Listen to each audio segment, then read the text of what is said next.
All right, so today we are going deep on Mayaula Mayoni. Okay. And you might not know that name, but trust me, this is going to be a fun one. Awesome. And the really fun part about this is that our source material for this is from a YouTube channel called Daateku channel. Oh, cool. So we're going deep into the internet for this one. Love it. And we're going to learn about some pretty interesting stuff. Like, we're going to find out that he was like a football star before he was a musician. Exactly. We're going to listen to some of his music and find out why it was so controversial. And we're going to touch on Congolese music as well. Awesome. I'm excited. Yeah, this will be a good one. So Mayaula's life is so interesting because it really wasn't a straight line from A to B. He had some wild twists and turns, starting with... Okay, hold on. I need to rewind here. Okay.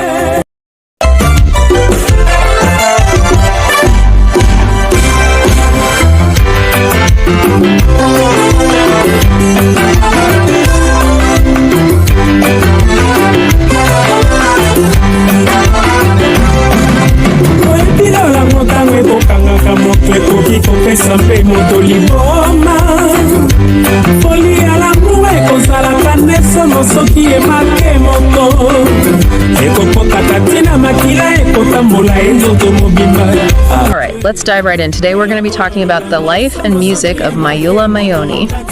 We're looking at a blog post from Daateku channel called Mayaula Mayoni, a Congolese Maestro of music and art. This guy, man, what a life, huh? I'm really excited to find out like what made his music so unique.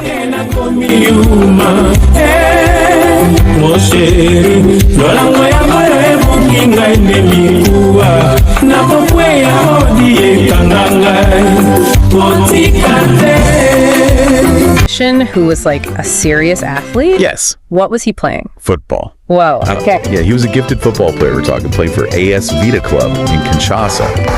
Which is a pretty big deal. And he was even selected for the Zaire national team. Wow. Okay, so that's like professional level, right? Yeah, AS Vita Club was a major team in Kinshasa, and then being selected for the national team really speaks volumes about his skills as a footballer. That's incredible. Okay, so at some point he goes from scoring goals to writing songs. Exactly, and it's so interesting how that transition happened. So while he was playing professionally in Europe, actually he picked up the guitar. Oh, wow. Almost like a hobby at first. It's fascinating how something that can start as a pastime turns into a life-changing passion. Okay, so he's over in Europe playing football, picks up the guitar as like a hobby. At what point does he come back to Kinshasa? He does eventually come back. Okay. Drawn back to his roots and feels this strong pull to pursue music professionally. Okay. Now this is where things get even more interesting. Mayaula was connected to Franco Luambo Makiadi and the legendary TPOK jazz band, which was a dominant force in Congolese music for decades. Okay, so he joined the band. You would think so, right? Yeah. Franco actually invited him to join, but Mayaula never officially became the TPOK jazz member. What? So he was like around them? Yeah, he chose a different path, composing songs for various artists instead. Oh, so he was like, I don't want to be in a band. I just want to write songs. That's interesting. It seems like he thrived on independence. In fact, our source even quotes Gary Stewart's book, Okay. Rumba on the River, which describes Mayaula as an independent oddity in the music business, Oh, wow. which really captures his unique approach. Yeah, okay, so he's writing songs for other artists. Yes! Like, they're coming to him being like, hey, Mayaula, It seems like can you write me a hit? he had a real gift for understanding what would work, for a particular artist's voice and style. Okay. He really tailored his compositions to bring out their strengths. So that makes sense.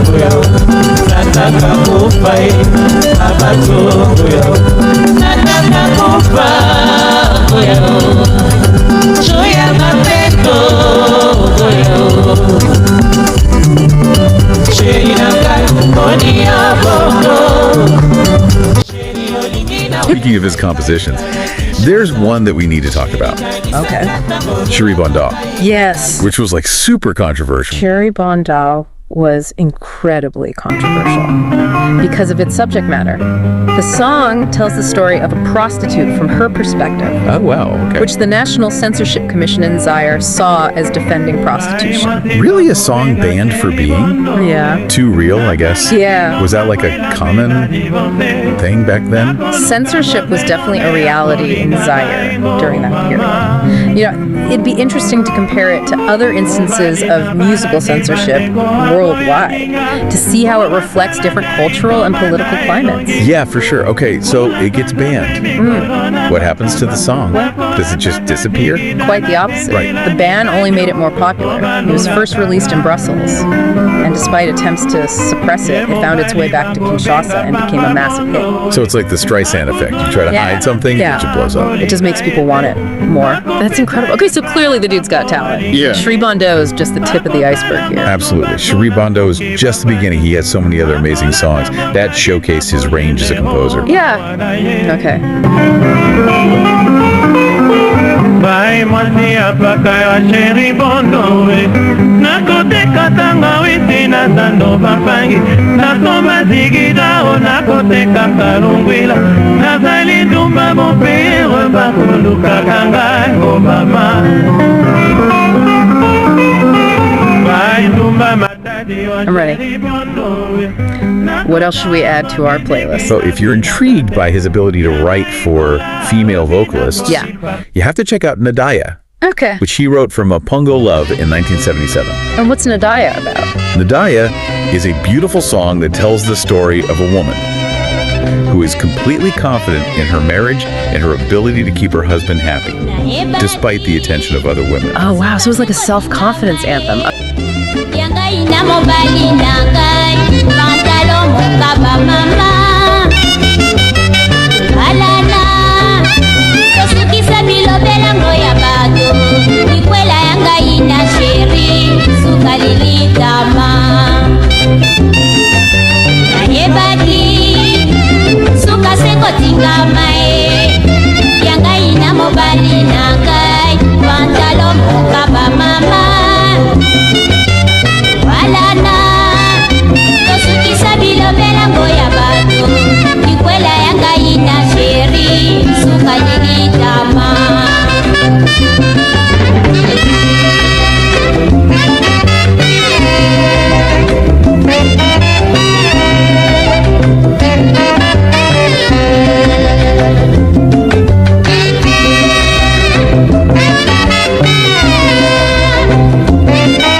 Okay, so we got Shri Bondo, we got Nadaya. What else we got? There's Nablodi Mazer and Momi, which are prime examples of his depth as a lyricist and composer. Yeah. He had this amazing ability to weave stories into his music, creating songs that were both catchy and emotionally resonant. I love that. Yeah. Okay, so was he a lead singer too?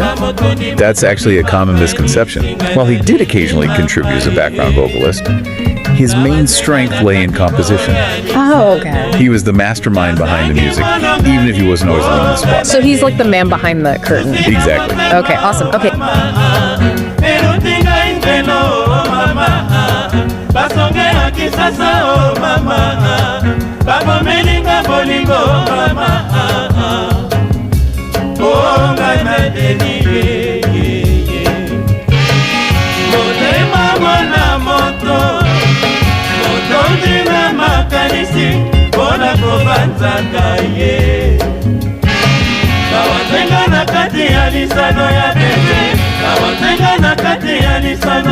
makambo ebandaki bolingo koyao angai na bali misere ngai moko na kati ya ndako monzemba loboko na moto onga na neli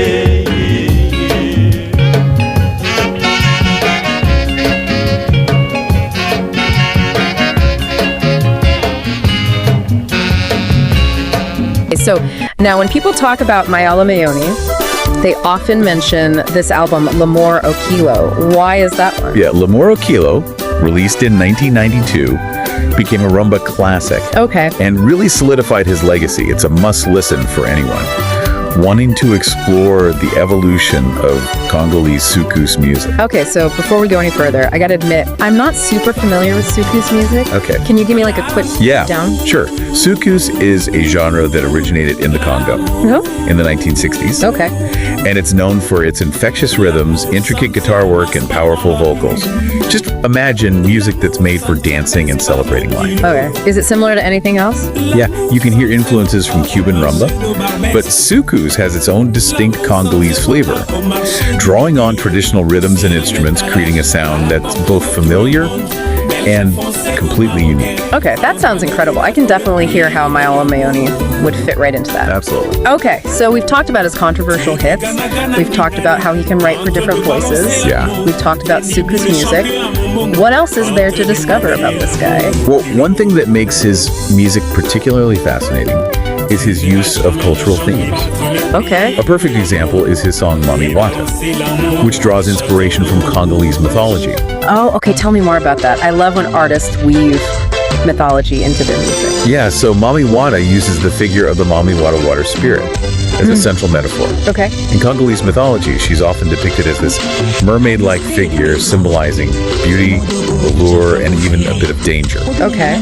And in Mayaula's song, she represents the complexities of love and desire. That's really cool. Oh. I love that. Okay, so we've learned a lot about him so far. What happened next? Well, in 1981, Mayaula decided to venture outside of Zaire and moved to West Africa Oh, wow, okay. with some musicians from Abedi's band Les Redoutables. He spent a few years there recording several solo albums in Togo.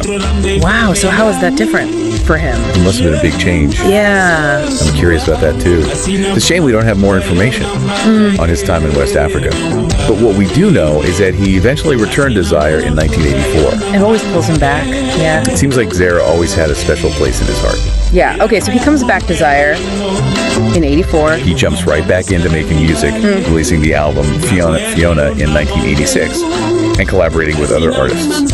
Okay. Interestingly, that same year, he composed a song called Nasi Nabali, which became a huge hit for a renowned female singer named Shala Moana. Oh, wow, okay. So he's still just killing it in the music scene, Yeah, even after his time in West Africa. Yes.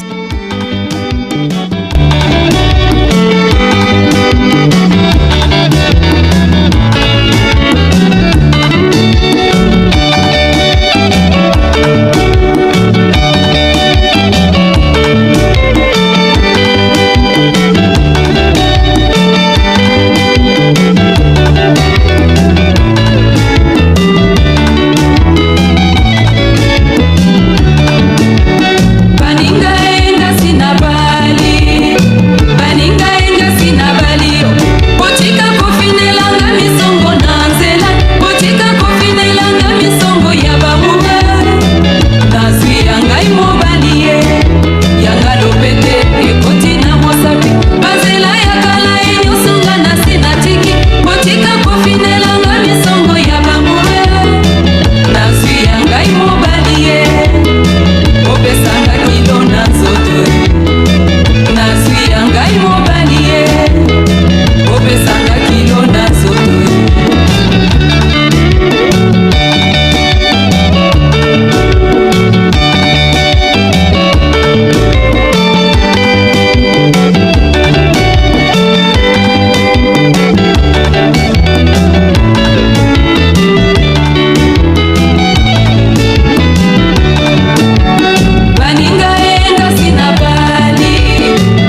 That's incredible. Okay, so what's next? Well, he went on to record Mizale with musicians from TPOK Jazz and singers Carlito Lassa and Melage de Lugendo. So it seems like he always goes back to Zaire even after spending time in West Africa. Yeah, it really does seem that way. Like Zaire always pulled him back. Yeah, okay. But it's also interesting to note that in that same year that he released Fiona, he also composed Nasi Nabali, Okay.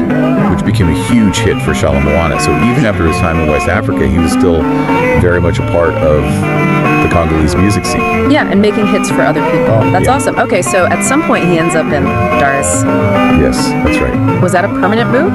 It seems so. After releasing the album Bikini in 2000, Mayaula settled in Dar es Salaam and took a job with the diplomatic service. Wow, diplomat. That's a big change. Yeah. It really is. Makes you wonder what prompted that shift. Maybe he was seeking a different kind of fulfillment or looking for new challenges. Yeah, sadly though, our source mentions that he started experiencing health issues in Dar es Salaam. Yes. It's heartbreaking to read about his struggles with hemiplegia, a condition that can lead to speech difficulties and paralysis. Oh, wow. Despite his declining health, he returned to his birthplace, Makati, in 2005. Okay. And his family, in cooperation with the authorities, later decided to bring him to Brussels for medical treatment. It seems like he had a really good support system. Yeah, they really wanted to ensure he received the best possible care. Yeah, but sadly, despite those efforts, Mayaula passed away in Brussels in 2010 at the age of 64. That's right. It really is a reminder of the fragility of life and the importance of cherishing those who bring beauty into the world. Very true. But I think what's nice about this whole thing is that even though he's gone, his music lives on. It does. His music continues to inspire and move people across generations. Yeah, and I think that's what's really remarkable about his legacy. He's not just a talented musician, he's like a cultural icon. I agree. Whose impacts continues to be felt. Absolutely. His story really reminds us that passion, resilience, and creativity can have a lasting impact even beyond our time on Earth. I love that. Okay, so we've talked a lot about his versatility as a composer, but I think it's worth maybe revisiting Chéri Bondo for a moment. We talked about the controversial lyrics, but what about the music itself? Well, first of all, the melody is incredibly catchy. It's one of those tunes that gets stuck in your head, and you just can't shake it. Okay. But beyond that, there's this fantastic interplay between the vocals and the instrumentation. The guitar work in particular is really noteworthy with these intricate riffs and solos that add a layer of energy and excitement. So it's like that perfect blend of soulful melodies and soukous energy. Exactly. And the way Mayaula structured the song is also quite clever. He uses call and response patterns and shifts in tempo to keep the listener engaged.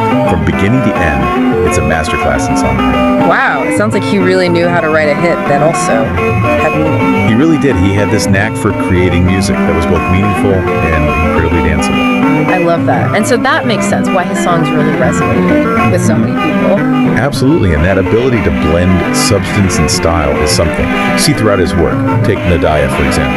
It's a beautifully crafted song that celebrates female empowerment. Yeah. But it also has that irresistible soukous groove that makes you want to get up and move. I love that. Okay, now I'm curious about his use of language. Okay.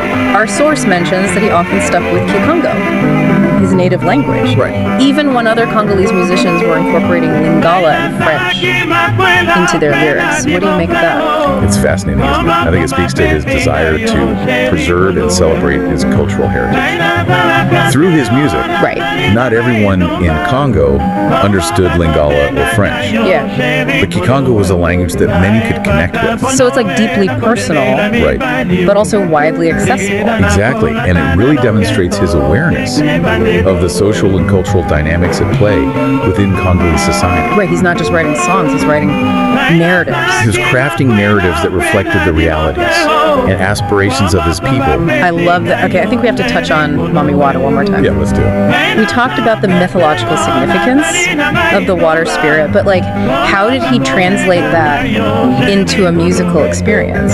Well, in Mami Wata, Mayaula doesn't just mention the water spirit in passing. He really weaves her presence throughout the entire song. Okay. The lyrics are full of imagery and metaphors that evoke the mystery and allure of the Mamiwana. You get this sense of longing and desire, but also a hint of danger, just like in those folk tales. Oh, so it's almost like a musical siren song. I love that analogy. You know, it's drawing you in, but it's a little dangerous. Exactly, and the music itself perfectly complements the lyrics. You know, those swaying rhythms and hypnotic guitar lines create this sense of enchantment that's both alluring and a bit unsettling. I bet it was an amazing song to see performed live. I can only imagine. Yeah, okay, so here's where it gets even more interesting. Okay. Mayola's interpretation of the Mamiwana myth kind of differs from some traditional depictions. Oh, how so? Well, in a lot of folktales, she's seen as a temptress, this creature who lures men to their doom. Right. But how was Mayola's take on the myth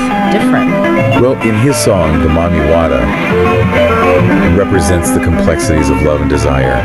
But she's not necessarily a negative force. Okay. She's more like a symbol of those powerful emotions that can both uplift and destroy us. So it's like a little bit more nuanced and humanized. Exactly. And it really reflects Mayola's tendency to challenge conventional narratives and offer his own unique perspective on the world. Yeah, I really like that. I like how he's using music, not just to entertain, but also to like provoke thought and spark these conversations about important issues. It reminds us that music can be so much more than just entertainment. It can be a powerful tool for social commentary and cultural exploration. I agree with that wholeheartedly as we go deeper into Mayola's music. I think it's clear that he was so much more than just a talented musician. He was a storyteller. He was a cultural commentator. He was a visionary. And he used his art to bridge generations and connect with people on a deeper level. I couldn't agree more. Okay, so we've gone like really deep into the music and everything like that. Right. But before we wrap up, I want to talk about legacy. Like, what impact did this guy have? That's a great question. And I think his legacy is multifaceted. You know, first and foremost, he left behind an incredible catalog of music. And his songs are still played and loved today, which is a testament to their timeless quality. Yeah. What do you think it is about his music that like makes it so enduring? Yeah, it's hard to put into words, but there's definitely a certain magic to his music. It's that feeling you get when you hear a song that truly speaks to your soul. And I think his music captures the essence of the human experience in a way that transcends cultural boundaries. Yeah, for sure. But like beyond the music, like how did he influence other musicians? Well, Mayaula was a very generous collaborator and mentor. Okay. He worked with so many artists throughout his career, sharing his knowledge and passion for music. He wasn't afraid to lift others up and help them find their own voice. So he was like a true leader in the music scene. Absolutely, and that spirit of collaboration is a huge part of his legacy. Okay. He really helped shape the sound of Congolese music, not just through his own compositions, but by inspiring and guiding the next generation of musicians. That's really cool. So it's like a ripple effect that continues. Exactly. Awesome. Okay, so then it goes beyond Congolese music too, right? It does. Suku's music, in which he played such a vital role, has spread throughout the world, influencing musicians in various genres. It's amazing to think that like someone from a small village in Congo could have such a global impact. It is, and it's really a reminder that music truly has the power to transcend borders and connect us all. It really does, and I think that's like the ultimate legacy of Mayaula Mayoni. He showed us that music can be a powerful force for good, a way to celebrate culture, share stories, and bring people together. I couldn't have said it better myself. It's been awesome learning about him and his music and his life. It really has. This deep dive has been a real journey of discovery, not just about one musician, but about the power of music itself. Yeah, and for all of you listening out there, if you haven't already, I highly encourage you to check out his music. Let the rhythms move you, let the melodies captivate you, and let his stories transport you to another world. And as you listen, just remember that you're experiencing a piece of Congolese history and culture. Mayaula's music is a window into a vibrant and fascinating world. And it's a reminder of the beauty and diversity of human expression. That's beautiful. What a perfect way to end this deep dive. Thanks for joining us, everyone. Thanks for listening. Man, what a journey this has been, learning about Mayaula Mayoni. He was one of a kind, that's for sure. From football to music, Kinshasa to West Africa, what a life. Yeah, his story is all about talent, resilience, passion. And he left behind this incredible music. Music that still inspires people today. If you're looking for something new to listen to, I can't recommend Mayaula Mayoni enough. Absolutely. Check out Cherie Bondo, Nadaya, Mami Wada. Let his music take you somewhere new. It's like we always say, the best discoveries are often the ones you don't expect. Truth. Mayaula Mayoni, he's a perfect example of that. Couldn't agree more.